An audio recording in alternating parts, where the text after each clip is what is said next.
Olá, está começando agora mais uma edição do programa Tricotando, comigo, Wilton Vital. E nós estamos aqui com a atriz, posso chamar de atriz? Pode. Flávia Marchetti, que vai falar com a gente um pouquinho sobre teatro. Flávia, tudo bem? Tudo bom, Wilton? Boa tarde para todo mundo, boa noite. Não sei Ou boa tarde, ou bom dia, não sei.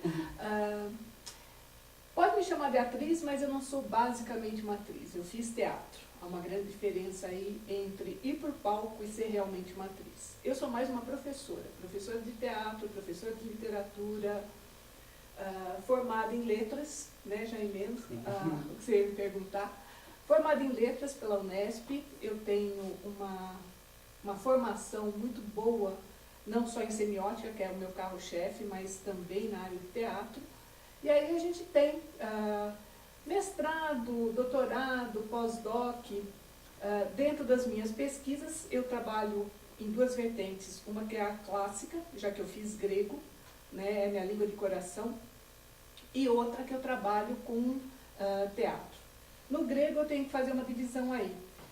Eu trabalho muito com antropologia, arqueologia, essa área, que é um outro PD, e tem agora uma vertente que é em cima de teatro, as questões de representação, retomando Aristóteles. No fundo, é mais ou menos a mesma coisa as duas, porém com objetos de estudo diferente. É isso, né? O resumo básico da formação. Tudo bem. Vamos falar um pouquinho de teatro clássico? Você gosta de teatro clássico? Amo, de paixão. Meu Deus. Amo porque, como estudiosa, Will, a gente tem lá uma nascente de uma proposta de teatro que serviu de modelo para todo o resto. Não dá para você pensar em discutir Brecht sem entender Aristóteles. O que o Brecht fez, que o Aristóteles, que vá contra ou a favor do Aristóteles, né? Onde está esse eixo? Então, eu acho que todo mundo que gosta de teatro tem que estudar um pouco teatro, né? Entender a história, entender os movimentos, entender por que cada coisa acontece num tempo. E isso está ligado a uma postura política, social, de circunstâncias estéticas, religiosas, né? Então, eu gosto muito do teatro clássico grego.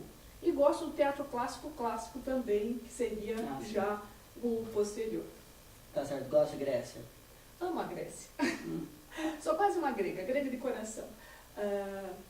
O que a gente tem de muito interessante nessa coisa da Grécia, do teatro grego, e que pouco se fala, né? Pelo menos fora da academia ou fora de uma sala de aula. O que a gente tem no teatro grego é uma fusão de cidadania, religiosidade e proposta estética. Os três grandes autores, diretores, né, que também dirigiam suas peças na antiguidade, que é o Ésquilo, o Sófocles e o Eurípides, têm distinções muito grandes, esses que chegaram para a gente, o resto não chegou.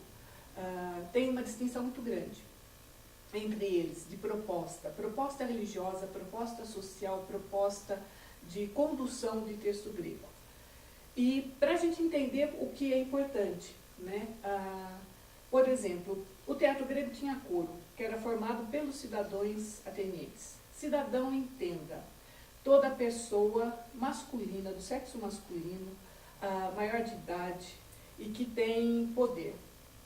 Estão excluídos de cidadania mulheres, crianças, jovens, escravos estrangeiros. Então, há uma diferença muito grande do que a gente chama de poder de cidadão, sim, visto hoje em dia.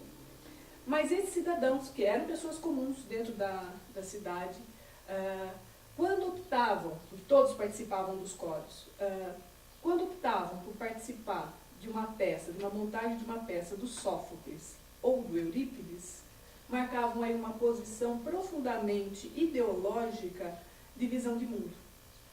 E isso é muito importante, né? Quer dizer, esse exercício de cidadania passava, inclusive, por aquilo que para a gente é visto como diversão. Né? Você se posicionar diante da cidade com um ou outro tem uma grande diferença. Para quem não é do teatro, para quem não estuda isso, explicar um pouquinho. Sófocles é o herdeiro do Ésquilo, digamos assim, e é aquele que vai nortear uma visão de mundo do status quo que estava ali. né, uma aceitação dos deuses, um posicionamento em relação àquilo que um grego do século, final do quarto, começo do quinto a.C. acreditava. O Eurípides entra dentro da proposta do teatro com uma quebra da estrutura cênica. Ele diminui o coro, diminui a importância do coro e dá relevo à personagem, que seria o indivíduo. Começa a nascer aí uma noção de indivíduo que para um grego não existe. O grego é um ser social. Ele se entende, ele é a polis, né? É um peso e um direito que a gente jamais vai chegar nisso. É como se a gente tivesse o poder sobre tudo dentro da nossa sociedade. Comparativamente, seriam os nossos senadores, presidentes, ministros. Isso era ser um cidadão. E isso ele carrega para o teatro, ele carrega para onde vai. Ele não tem um eu individual como a gente entende. Isso é pós-romantismo que, né, vamos dizer assim, lançou o eu individual. O que existe, né, é um eu público, político. Então, esse teatro tem um valor absurdo. É que a gente sempre vê, né, gente, maneira de dizer, superficialmente. Então, vejam, se eu continuar eu não paro de falar de teatro clássico. É fantástico, então tem essa diferença. Né? Então, estudar esse teatro implica estudar um contexto de vida e um contexto estético, pensando no teatro enquanto espaço cênico em que se coloca algo muito importante. Então, por isso que eu gosto do teatro grego. Gosto muito, porque, né, é um tempo de um cidadão que a gente nunca mais vai conhecer e conseguir ser. Olha, se a gente for ficar falando de teatro, assim, seguindo a história, a gente fica semanas, porque eu tive aula com você, eu tive o prazer de estar revendo, né, as minhas aulas, e durou muito tempo, são muitas horas, né, de aula. Muito. E agora me diz uma coisa, como que esse negócio, não sei, qualquer tempo do teatro, como que foi essa história de cena, diálogo, personagem, cena, como que eles se dialogam, né? Assim. Olha, a gente tem aí, resumo do resumo da história do teatro, momentos fundamentais em que o teatro está ligado à religião, e depois ele se desliga da religião, tanto o grego quanto depois o teatro na Idade Média. Ele vai se desligar da religião e vai passar a ser laico, ou seja, vai ser, não vamos chamar de profano, mas é um teatro que não está mais ligado à igreja, sob a tutela de uma igreja. Nesse percurso enorme que a gente tem aí, a gente vai ter grandes momentos em que se busca um outro olhar para a sociedade. Se sai de uma identidade de classe dominante, se vai descendo para um posicionamento de qual é a vida daqueles que não são a classe dominante, e aí a gente tem uma alternância entre uma descendência, vamos dizer assim, pensando na escala social e dos valores, né, do que seria mais importante. Nós temos aí, saindo da igreja, que seria o Deus, passamos para a aristocracia. Da aristocracia a gente vai para a burguesia, que é um dos grandes momentos quando surge essa ideia de subjetividade, de eu, de afeto. Então, quais são os valores dessa classe burguesa, para chegar no proletariado, né? Isso assim, e mostrar as mazelas e tentar mudar esse proletariado. Esse grande salto a gente vai ter já no século, fim do XIX, começo do XX, com os grandes diretores, autores que vão pensar o teatro de maneira diferente. Não tanto um texto pré-acabado, mas uma criação que fuja daquele texto em que o autor escreveu e o encenador, já aí, a gente já tem encenador, vai encenar. Estou falando de Brecht, estou falando de Artaud, quem mais que a gente tem de um Ionesco, bem mais lá para frente, mas figuras que vão repensar o teatro, né, e depois desse movimento de foco, né, o que é o foco? Por exemplo, o realismo a gente focou a questão da burguesia e da classe semi-operária, vamos dizer assim, né, aqueles que estavam começando, a gente começa a ter um trabalho aí. Então tem muito a ver com os períodos da história e os movimentos que a gente viu nascer políticos que vão mudar essa visão do teatro, da cena em si. Veja, a gente sempre está falando de política, não política partidária, mas política enquanto envolvimento do cidadão, da pessoa com um fazer com uma linguagem. Tá certo. E antes da gente ir para o intervalo, vamos falar um pouquinho de teatro contemporâneo. Mas, ó, guarda Araraquara para depois do intervalo, porque a gente fica um bloco inteiro falando só de Araraquara. Tá. Teatro contemporâneo. Hoje a gente tem uma profusão de linguagens, de possibilidades, de tudo. Desde remontar um clássico como um clássico, e eu estou falando desde um Sófocles, um Eurípides até um Shakespeare, né, que é um clássico da linguagem, que a gente viu no Sesc, a magnífica montagem dos clowns de Shakespeare, com direção do Vilela, do Ricardo III. Então, é uma proposta, veja, eu vou trazer de volta alguma coisa que já existiu, mas eu trago de volta por quê?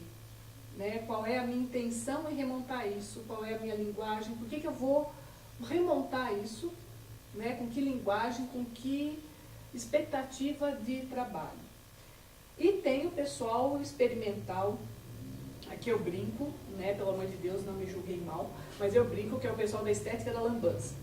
Por quê? Porque assim, rompe a fronteira do palco italiano, né? Você lá sentadinho e o espectador de um lado, o ator do outro, te coloca junto da cena e usa, às vezes, de uma linguagem que é chocante, que vem para chocar. Então eu tenho o ator não bonito, não arrumado, não distanciado, mas ele está lá sujo, está molhado, está quebrando o ovo na cabeça, está tendo uma série de intervenções. Se enrolando num pano e dançando, cantando. São experimentos. A gente viu aqui uma peça que eu fiquei encantadésima. Quem acompanha o blog da Semana Luiz Antônio sabe, porque eu postei diversos elogios, que é o pessoal da Penélope Vergueiro. Penélope Vergueiro. Que é essa estética da lambança, né? Porque a gente tem água, tem ovo, tem sujeira, tem um monte de coisa em cena acontecendo, né? Mas profundamente bem colocado. É importante que se diga, eu faço a crítica negativa à estética da lambança, que todo mundo acha que para fazer esse tipo de teatro conceitual, experimental, é só quebrar uns ovos, jogar uma farinha, fazer uma sujeira, esparramar coisa pelo palco e está feito o experimento. Não. É necessário muito estudo, uma visão apuradésima e um sentido mais do que não uma peça convencional de o que eu quero atingir, o que eu quero dizer. E Penélope Vergueiro foi muito isso. Né? Tem um cuidado com cena que, assim, passando ela no miudinho, a gente tem um trabalho fabuloso de um cuidado de cada detalhe em cada segundo de cada cena.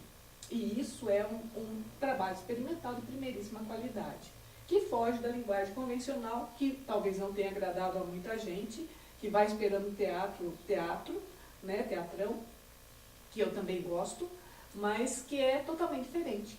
Né? Você tem que ter o conhecimento, o estudo, a pesquisa para arriscar realmente aí, para não dar errado, não ser só sujeira em cena. É isso. Tá certo, resumindo. Então a gente vai para um pequeno intervalinho e já a gente volta com a Flávia Marchetti para falar de Araraquara.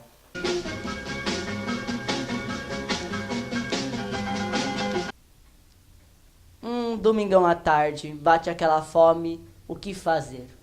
Pega as crianças e vem para Bueno comer as coxinhas douradas de Bueno de Andrada.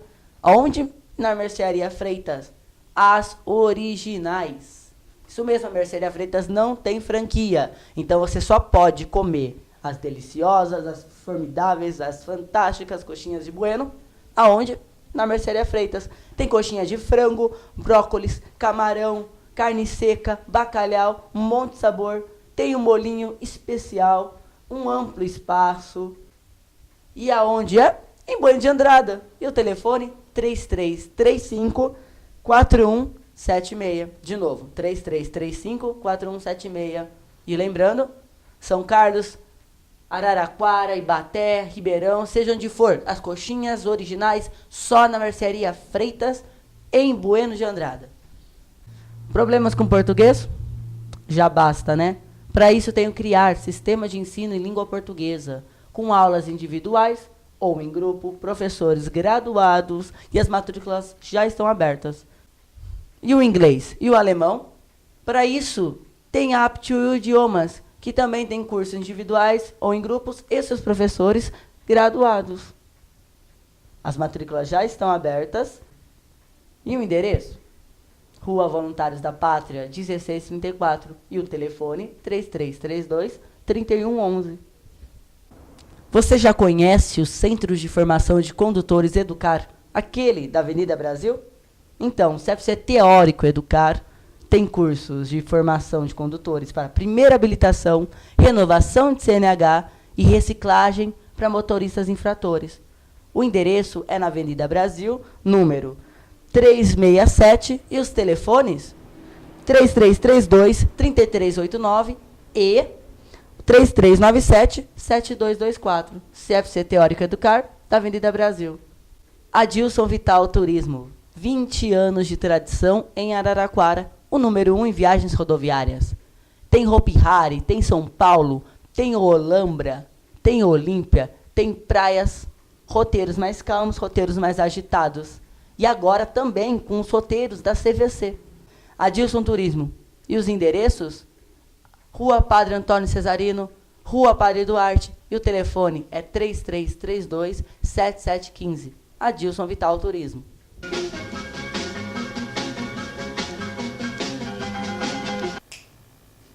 Voltamos, e agora voltamos um pouco polêmico, porque o assunto agora é Araraquara, teatro em Araraquara. Araraquara tem 3 grandes nomes, né, no teatro. Pelo menos. Pelo menos, porque tem bastante aí que, se a gente parar, vai demorar um pouquinho. Tem o Zé Celso, o Luiz Antônio e o Wallace Leal. Que são pessoas que marcaram profundamente a cidade. Propostas estéticas, o Zé Celso e o Luiz Antônio relativamente semelhantes. Infelizmente, o Luiz Antônio faleceu e a gente não sabe o que ele produziria depois. A gente tem um começo da proposta do Luiz Antônio. Que será que viria depois se ele não tivesse ido embora? A gente tem o Zé Celso, grande ícone da década de 60, que mantém essa identidade estética. A gente estava aqui batendo papo no intervalo. Que é a identidade que um grupo tem que ter. Que eu acho necessário você ter uma linha de pesquisa, uma proposta de direcionamento da tua obra. O que eu quero dizer? Qual é? Você pode experimentar, lógico, várias linguagens, mas dentro desse experimento você tem que ter uma coerência com você mesmo. E o Wallace, que tinha um trabalho muito próximo do TBC, o Teatro Brasileiro de Comédia, de reeditar os clássicos, de colocar, às vezes, textos que não eram dramaturgias, serem adaptados e sendo colocados em cena. Então, são grandes nomes, fora de outras artes que ele também tem. Então, é um bom berço. É um bom berço. É um bom berço. Tá certo. Você gosta do Zé Celso, Flávio? Mais ou menos. Eu sou sincera, o Wilton foi meu aluno do técnico em artes dramáticas. Sim, que já a gente vai falar um pouco sobre isso. E os meninos sabem que eu tenho algumas reservas com o Zé Celso. Por quê? O Zé Celso acabou virando dinossauro. Ele faz o mesmo teatro, com a mesma proposta. Parece contradição, eu estou dizendo que a gente tem que ter uma linha. Mas tem que ter uma linha, mas a gente tem que mudar. Tem que sair daquilo que eu estou esperando. A última peça que eu fui ver do Zé Celso foi As Bacantes. Gostei profundamente das Bacantes porque casou a proposta de linguagem do Zé Celso com o que é o Dionisíaco, com o que eram exatamente as Bacantes. Só que o Zé Celso não montou o Eurípides. O Zé Celso montou o mito de Dionísio. Então vai muito além. Então exige um conhecimento para acompanhar o Zé Celso, às vezes muito além do que o público normal tem. E o que me desgosta é a questão de parecer um oba-oba. E o Zé Celso explora um pouco isso, assim como outros grupos exploram, né? Que é a coisa da nudez, totalmente desnecessária hoje. Né? Nada mais comum, batido e carne de vaca do que alguém pelado. Então, isso me desagrada. Ele tem muito para dizer se não insistisse em ficar sempre nessa fórmula que já está ganha. Eu acho que ele ainda tem muito para dizer, mas ele se arrisca pouco hoje. Né? Ele está dentro de uma zona de conforto. Ele virou o garoto maldito de Araraquara, garimpa em cima disso, né? dessa visão que se tem dele, e mantém uma postura assim. Eu queria muito ver o Zé Celso fazendo algo que fosse, não Zé Celso, não aquilo que se espera do Zé Celso, né? Dentro do convencional. Então, mas aí sou eu que sou da pá virada e tudo bem. Ai, meu Deus. Zé Celso já se meteu em encrenca aqui na cidade, né? Quando que ele veio para cá apresentar. Sim, nos mistérios gozosos. Ah, isso aí que eu quero saber. Mas essa é uma grande piada de Araraquara, né? Porque como é que alguém empresta um turíbulo, que é um elemento sagrado, para o Zé Celso? Não há padre que não tenha sã consciência de quem seja o Zé Celso, por mais informado que ele seja. E uma vez que você dá um objeto sagrado para um ato profano, é lógico que o Zé Celso não ia montar os mistérios gozosos da Bíblia, óbvio. Então, quer dizer, o Zé Celso soube pedir e soube usar digamos, a ingenuidade do padre. Isso virou uma celeuma na cidade. Mas foi bom, porque levantou o Zé Celso. Né? Levantou o Zinuzona, levantou a coisa. E o único lugar do mundo ainda que se cria essa discussão, né? Esse ó meu Deus, né? Tem um cara pelado em cena, é ainda Araraquara, talvez por isso. Não, isso é verdade. Talvez por isso que passa aí. Eu não tenho nada contra a nudez, mas eu tenho contra ela simplesmente ser nudez por nudez, por buscar essa discussão ou buscar uma polêmica. Eu acho assim, é profundamente necessário aquele nu, faz parte do contexto da peça, assim como eu seria contra esse cinzeiro que está aqui em cima da mesinha, estar em cena se não fosse absurdamente necessário. Está em cena o que é necessário. Tem um cinzeiro na mesinha. Está em cena o que é necessário. O que não é necessário não precisa estar lá. Tá bem? É uma linguagem concisa e que respeita a inteligência do meu espectador. Eu ainda não sei o que eu estou fazendo assim. aqui, então. Por quê? Porque eu falo mais que você? Desculpa. Não, mas Flávia, é sempre muito bom conversar com você, porque você tem cada história divertidíssima, e isso puxa agora o momento de Araraquara. Tá, já falamos da parte legal, da parte divertida, agora vamos para a parte polêmica? Não deixe polêmica, mas vai. Ah, então tá bom. Flávia, a gente tem um curso técnico de arte dramática, no qual me formei, e muitos outros jovens e adultos de Araraquara. A grande maioria, infelizmente, termina o curso e desaparece. Mas não é o sentido de desaparece, de fui para São Paulo fazer turnê. Desaparece de voo pro caixa do supermercado. Eu vou ser mototaxista. O que acontece, Flávia? Qual é a sua ideia? O que você pensa sobre isso? Olha, isso é uma tristeza muito grande.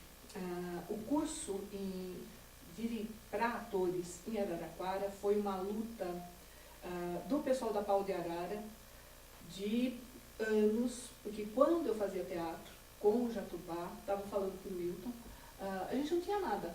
A gente não tinha uma noção nenhuma de maquiagem, a gente não tinha noção de impostação de voz, a gente não sabia, ia na raça, indo para festivais fora daqui, que eu sei que é uma coisa que você vai me perguntar depois, para apresentar, apanhando muito, porque a gente era ruinzinho, e aprendendo muito com as críticas e tentando melhorar aquilo que a gente não sabia, ir atrás.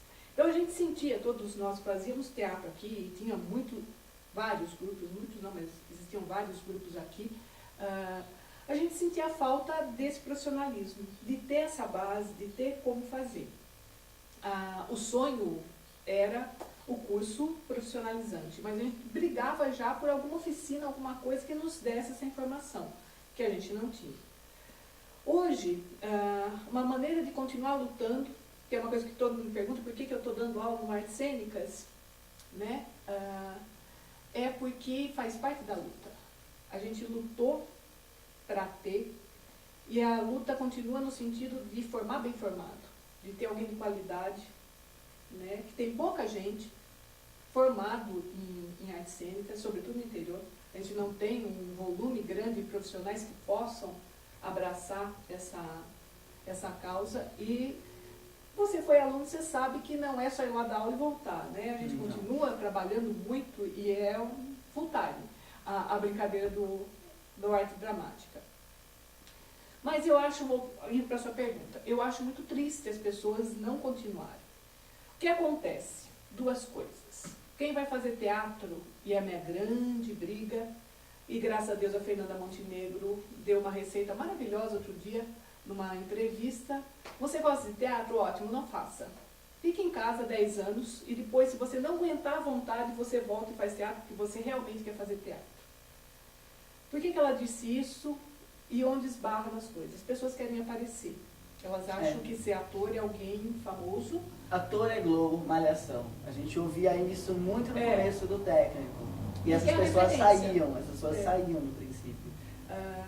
Por quê? Porque pensam que não tem paixão pelo fazer de ator. Por isso que eu falei no começo que eu não era uma atriz, embora tinha feito teatro, eu era mesmo uma professora. Eu passei já mais 10 anos sem pisar no palco como atriz. Sinto saudades? Sinto. Mas eu não sei, eu morro se não der aula. Então eu sou professora, eu não sou atriz. Eu sou alguém que ama teatro. E que até gosta de fazer muito teatro. Mas não sou uma atriz. Uma atriz não viveria sem. Independente de ganhar, não ganhar, ela se vira, mas ela faz teatro. Né? Então eu acho que assim, muita gente vai para o técnico com esse sonho de ser importante, ser ator. Né? Aí depois fala, eu sou um ator, eu sou uma atriz. Tá. Uhum. Não, você tem uma formação, um começo de formação, porque um ator nunca está pronto, aquele que achar que está pronto está morto, já está com a pá de cal em cima. Ele tem um começo para começar a buscar. Só que assim, buscar é muito difícil. Por quê? Não é uma profissão fácil. Hoje em dia a gente tem muita carinha bonita e muito amante de não sei quem, né? Todo mundo com QI fazendo muito modelo, peça. Né? Muito modelo, escola de moda, essas escolinhas de moda formando atores, dando DRT. Não, porque assim, não é só dar o DRT, mas assim, o próprio, mesmo que você quisesse ir para a Globo e ser um ator de novela, não vejo problema. Tá? Você quer, é a tua meta enquanto ator, ser um bom profissional de novela, beleza. Só que para você vazar a barreira e conseguir chegar nisso, primeiro você tem que ser excepcional. Hoje em dia eu não sei se Zimbinski entraria na Rede Globo, nem Fernanda Montenegro. Por quê? Porque não são carinhas bonitas. Não são pessoas que fazem concessão para o trabalho que estão realizando. Então está muito difícil. E aí parte desencanta de papuf. Sim. Mesmo para montar grupos, que é coisa que a gente tinha antes, um exercício que implica uma coisa muito difícil. Primeiro, conviver com um grupo. Né?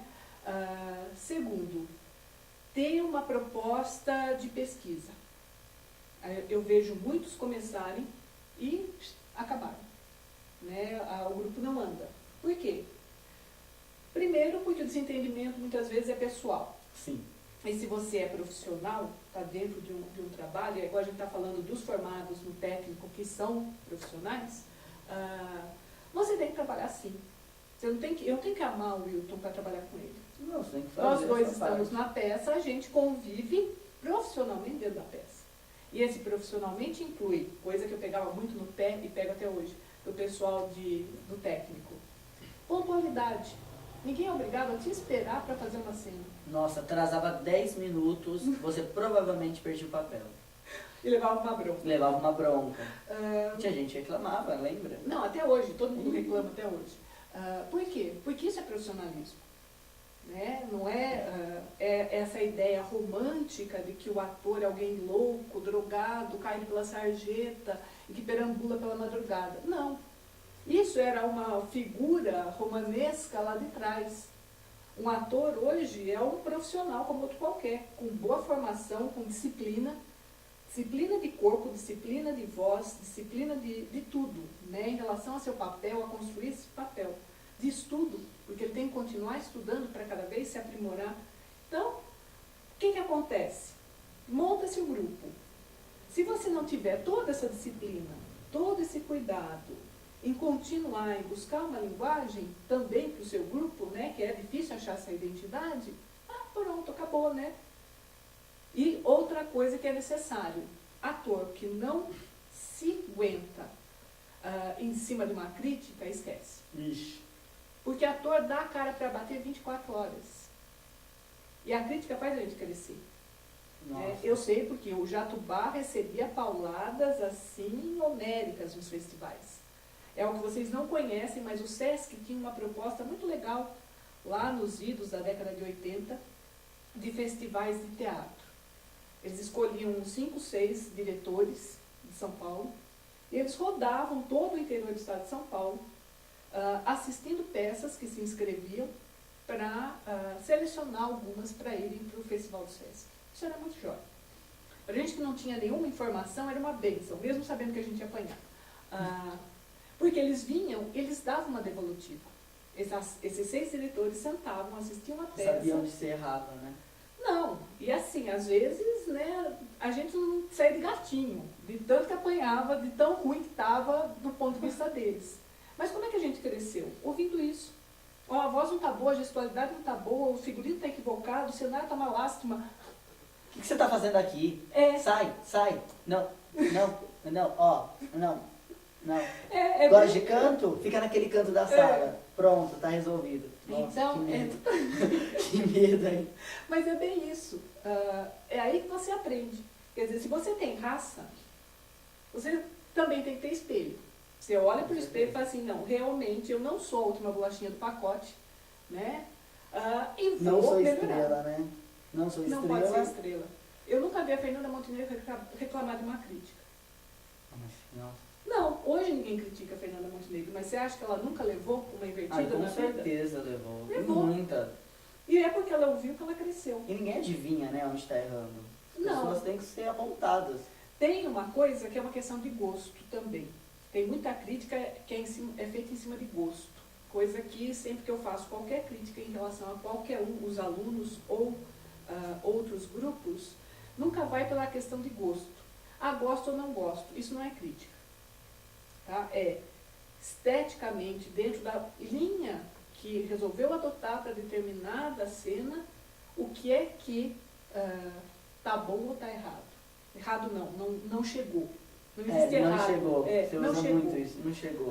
Não passou a mensagem, parou no meio. Por quê? Faltou alguma coisa. Faltou completar, faltou explorar mais alguma coisa e assim vai. Então, eu acho que o desencantamento do pessoal do TEC, eu não fugi da resposta, está exatamente nisso. Muitos queriam uma vida de glamour. Esquece, teatro é trabalho. Aqueles que ainda querem o teatro de trabalho esbarram na dificuldade que tudo isso impõe. E aí não adianta. Se você realmente quer ser ator, você arregaça as mangas e vai cavar buraco, porque é isso que você vai fazer até conseguir se firmar. Até muito conseguir pouco ter... mortadela. E olha que às vezes nem a mortadela tem.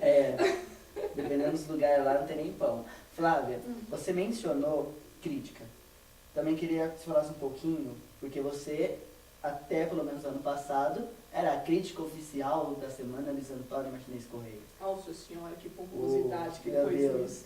E é legal, eu quero saber, principalmente, teve um bom tempo que você não fazia crítica de alguns grupos de Araraquara. Porque as pessoas em Araraquara, algumas pessoas realmente se incomodam com crítica, porque eu ouvia muito, porque eu estava em um grupo, que a Flávia fazia um comentário e saía todo mundo nervoso. Tem muito disso aqui. Tem a coisa do você não gostar de ser criticado. Ninguém gosta. Tá? A gente tem que interiorizar e pensar na crítica. Eu não sou a grande crítica da semana oficial da Semana Luiz Antônio. Como é que surgiu isso? Surgiu com uma ideia de troca.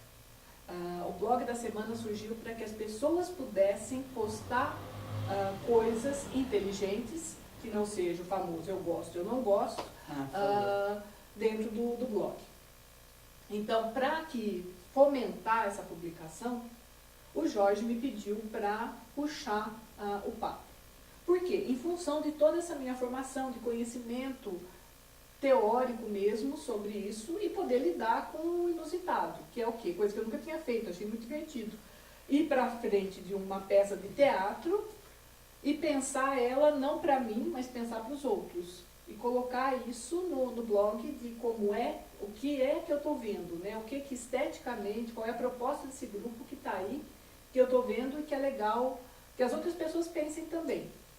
A princípio a gente achou que todo mundo ia participar, todo mundo ia postar, mas não, o que acontecia? Os amigos chegavam para mim em off, fora durante as apresentações.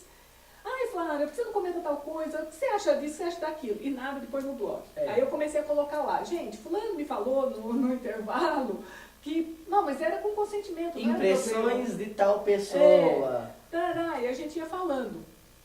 Todos os meus amigos, não tenho problema com nenhum deles, e eles nunca ficaram chateados com isso.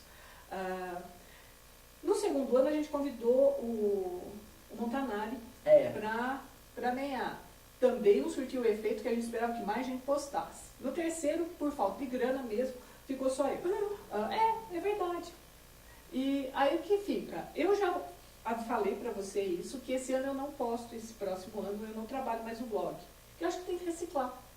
Né? Talvez essa coisa do a Flávia, quem foi que você usou? Né? A Flávia, né? Não é a Flávia. Flávia é alguém que tinha boa vontade de ir lá e tentar discutir teatro com mais gente. As pessoas se sentiram bem lembradas, então vão abrir espaço. Quem vai tocar o blog eu não sei, porque tudo depende lá da semana. Acho uma judiação se deixar morrer. Mas eu acho que também tem que reciclar. Não vou ficar eu eternamente com a minha visão lá, né? Feito rainha da cocada preta, coisa que eu odeio. Com relação ao que você falou, que eu não postava crítica. Isso aconteceu na primeira semana. Na primeira, acho que na segunda, que teve a vitrine. Teve a vitrine. Não, foi na primeira. Será que foi a primeira? Acho que foi a segunda. Eu usei o blog. Foi na primeira do blog. Será? Acho que foi. Que, em função do serviço do blog, também eu e a primeira, a segunda, eu não vou lembrar agora. Você começou em 2009 ou 2010? E eu sou péssima para dar. Acho que foi em 2010, então foi a primeira. Foi a primeira. Que eu e a guria dos sátiros, como é que ela chama? Aquela moça que fez a curadoria com você. Isso. Não vou lembrar. Também não. Fugiu, estou vendo ela, mas não estou lembrando. Veio e a gente selecionou os projetos que haviam sido mandados. Muitos projetos estavam muito ruins. E aí o que acontece? Explicação que eu dei pessoalmente para muita gente. Algumas peças já tinham sido apresentadas, era o caso das Marias. Foi apresentado em 2008.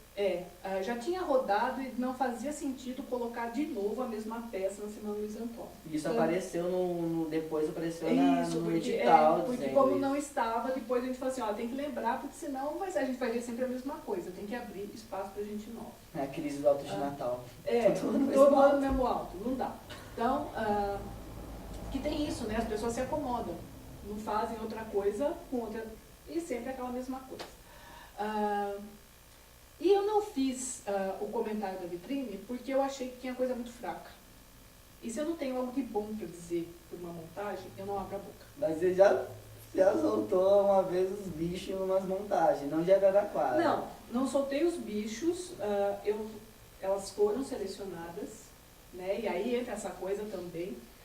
Porque o material que a gente recebe, o que a gente vê, a proposta, você não consegue ter uma noção 100%. Daquilo que está lá. Já aconteceu de peças medonhas, né? Já. Esse ano, né? 2012 já teve uma. Já, mas por exemplo, aqui veio via PROAC. Que é bom que se entenda que muitos projetos PROAC vêm gratuitamente e meio que escalados para apresentação. Porque faz parte da proposta deles de PROAC apresentar. Aí eles têm que procurar o número de teatro, pedir agenda para período. E eles colocam textualmente que vem para cá na Semana dos Antônios. Então, e muitas vezes a secretaria aproveita, né? Fala assim, vem em julho e tal, no festival daqui. Não é isso, eles já colocam. Eles já colocam, porque a semana também ela tem um nome, né? Tem um nome, tem uma repercussão. Então, como essas pessoas vieram, graças a Deus não fui eu que fiz a seleção esse ano, eu já havia barrado esse grupo na outra, diga-se de passagem, que depois que eu falei, gente, mas já vi esse povo já. Por quê? Porque é equivocado. Eu não tenho medo de dizer isso. Tudo bem, é minha opinião. Opinião não de leiga, de gosto, não gosto, mas é a opinião de alguém que estuda teatro e que está equivocado. O rapazinho lá, o diretor do grupo, me mandou uma mensagem pelo Facebook, me espinafrando. Mas ele deu uma comidinha na gente antes, né? Lembra? no microfone, ele disse, é muito engraçado, vocês não têm público, chama de festival. Ah, sim. Bom, aí é outro problema que nós temos aí com relação à semana. Sim, mas nós não tínhamos tanto, né, como um tempo pra cá. Não, porque aí, deixa eu acabar esse assunto, aí eu entro numa coisa que vai ser polêmica, que você vai gostar, mas que eu não tenho medo em absoluto. Ótimo, isso aí vai bombar na internet. O que acontece? Eu não faço a crítica do pessoal que tinha ido para a seleção e que não foi aceito, né? Pressionaram, porque aí tem todo um lado político, né? E eu acho isso horrível em atores, de você usar uma pressão política para estar em cena. E aí eu falei, olha, eu não comento. Se eu fosse comentar, eu já tinha feito, eu fiz um comentário por escrito em todos os pareceres que foram entregues aos grupos. Eu não ia postar aquilo. É uma questão de educação e respeito para aquele que está apresentando o trabalho, que não tem um trabalho bom. É porque às vezes a crítica é bom quando ela chega pra você, né? Não pro intermédio, ou pra todo mundo ouvir, às vezes. Sim, sobretudo quando ela é negativa. Sim. Né? Tinha coisa ali muito sofrível. E aí, o que aconteceu? Se você faz isso publicamente num post de blog, você queima a pessoa. Essa pessoa não pode crescer. Quer dizer, ela pode. Porém, ela vai ficar com aquela pessoa, é aquele fulano ruim lá que a Flávia postou no blog. A Flávia destruiu ele. Tem muito disso. E queira ou não, o blog acabou sendo uma vitrine que vocês não têm acesso a quem acessa. Tem até entradas dos Estados Unidos, da Alemanha no blog. Eu falei, gente, mas não tem nem nada em inglês aqui. Mas roda. Roda. A gente tem um monte de site, a gente encontra acesso de uns lugares que não acreditam. Então, o que acontece? Você acaba queimando o profissional. Então, aquilo que foi visto por muita gente como uma audição minha, não foi. Foi um respeito. Um respeito em relação àquele que está fazendo um trabalho, que não chegou na qualidade que podia chegar, e para se apresentar numa semana como é a Semana Luiz Antônio, que você tem que medir as consequências disso, e que, obviamente, eu não ia desancar a pessoa no blog para queimar o filme. Então, todo mundo que inscreveu o trabalho ali, Wilton, é meu amigo, ou pelo menos era até então, para eu dizer não. E eu respeitava profundamente e respeito todo e qualquer profissional de teatro. Só que assim, a partir do momento que você está como responsável por uma qualidade que vai ser vista por outras pessoas, vai ser criticado, você tem que pensar exatamente nesse jogo de o que é que as pessoas vão ver, qual é a qualidade do trabalho, e pensar também na devolutiva, porque não vou postar uma crítica negativa no blog. Então eu prefiro me omitir, e foi o que aconteceu. Foi a única vez que eu não comentei nada de Araraquara, mas foi por isso, porque eu não concordava com a presença das peças que não estavam dentro do necessário. Eu queria saber sobre o público, a formação de público em Araraquara. Você acha que está diminuindo? Você acha que nunca existiu? O que você acha? Porque a gente está perdendo, eu acho. Não, a gente não está perdendo. A gente tem um trabalho de formação de público muito grande, que vem desde a Semana Luiz Antônio, vem do trabalho do Alvinho, do Álvaro Filho, Alves Filho, que estava lá no SESI antes e que tem um trabalho fantástico de formação de público lá, que a gente tem que dar os louros para o Alvinho, que é meu parceiro de teatro. Mas a gente teve, em função disso que a gente estava dizendo, da crítica e dessa discussão em relação ao pessoal da cidade, aconteceu uma coisa muito triste, a meu ver, que é ator boicotando ator. As pessoas boicotaram a Semana Luiz Antônio por questões políticas partidárias, não só política, nesse sentido amplo que eu estava dizendo, e eu acho isso lastimável. Né? Porque se você quer brigar, você não concorda com a linguagem, com a postura da Secretaria da Cultura, do prefeito, acampa na porta do prefeito, acampa na porta da secretária e faz o inferno na vida deles. Não, a Pau de Arara fez isso. Quando tinha pelo que lutar, e tem muito que lutar ainda hoje, a gente fazia da vida deles um inferno. Mas em momento algum, a Pau de Arara boicotou atores. Boicotou profissionais de igual categoria. Porque o que acontece? Boicotar a Semana Luiz Antônio é boicotar um ganho que foi feito em cima da própria construção daquilo que a gente queria para a cidade enquanto formação de ator, que está incluso nas oficinas, que pode não estar ideal, nunca vai estar, né? Sempre tem muito mais para ser dado. Mas não se boicota, né? Um festival de teatro que, dentro do possível da verba, traz o melhor, e aí muitas vezes barra, ou o grupo pede muito, ou o grupo tem problema com a agenda, ou o grupo até abre mão. A gente tinha umas ofertas que o grupo abria mão do cachê deles para virem para a Semana Luiz Antônio. Só que o que aconteceu? Trazer o grupo em termos de volume de cenário era inviável. Você não tinha verba para trazer eles. Então, quer dizer, se a gente tem grupos como o Vertigem, como o Galpão, como um monte de gente que abre mão, muitas vezes, do cachê para vir para a Semana Luiz Antônio, eu acho um absurdo o público daqui não assistir. Né? Devia estar bombando, não só as peças que são mais polêmicas, mas as outras todas. A gente tem que criar um hábito que é para ver o que é, qual é o teatro que a gente quer fazer, qual é a linguagem que está sendo feita no país. Então, eu acho assim, eu fico muito triste com relação a esse boicote. Eu espero que, né, eu não sei como vai ficar a gestão da semana daqui para frente, né, com as coisas, mas eu fico muito triste mesmo de ver a classe, né, não prestigiar a própria classe. E se é para brigar, gente, monte uma associação ou infernize a vida do povo, que político, quem está lá, está para isso, ele está para responder e está para arcar com as atitudes que assumiu. Se tem crítica, façam, mas façam não no veículo que é feito para isso. Não boicotando aquilo, uma das poucas coisas que a gente tem, que foi a duras penas conquistada para estar lá. Então, quer dizer, a luta é por aí. Né? Usem isso. E, né, não tomem nunca a crítica pelo pessoal. Né? Eu continuo amiga de todo mundo. Né? Embora sempre diga o que penso. As pessoas também podem dizer que me acham um porre, mas faz parte. Né? É direito. Bom, tá dado o recado. Sinceridade é esse problema mesmo. Bom, o papo tá bom, mas a gente tem que finalizar, senão esse vídeo vai ter 2 horas na internet. E ninguém vai aguentar. Ai, que medo, Flávia. Bom, brigadíssimo, Flávia. De nada. Muito obrigado mesmo por ter aceito esse convite pessoal, tá? E já tá acabando mais um Tricotando, porque é tricotando que a gente se entende.